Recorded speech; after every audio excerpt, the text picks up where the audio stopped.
It's Michelle Christensen again with the Don Johnston Learning Academy.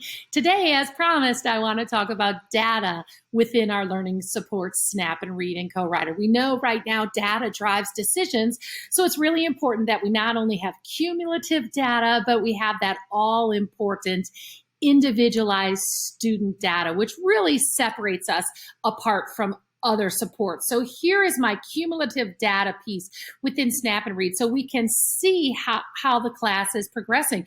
This would be a fantastic way to show administration fidelity of usage and how much our supports are being used. So if I click on my imaginary student Fisk here, I can see that all important start date. We want to know that our students have used the learning support at least 6 months prior to our state test date in most cases. So there's our start date, and then we have all the words that our student Fisk has read and the time spent reading. But this is my favorite piece, this fantastic heat graph. If we look here, the darkest version is where our student has spent the majority of the time reading. So Fisk here has spent the majority of his time reading at the 7th grade level.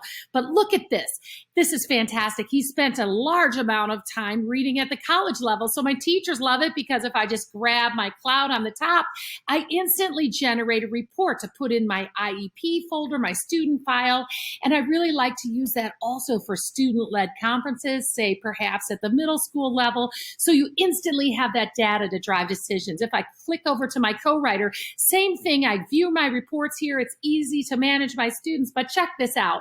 Under my class, not only do I have the time spent writing and the time written and my ability to download reports, but my favorite aspect within co-writer, in addition to my start data, here it is, academic words, transition words, important words. So I click on this and think of the time I've saved my teachers now.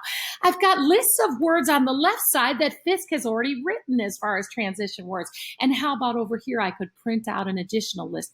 Fantastic way to spur on more writing with my students. Hey, Fisk, for example, you've done a great job writing all these transition words. How about the next month? Our goal is to incorporate 5 more words. There's just so many aspects within our data that we can use for learning and improving our reading and our writing. So thanks for joining me on the Learning Academy. Looking forward to talking with you next time when we talk about specially designed instruction. Thanks for joining me. Keep on learning.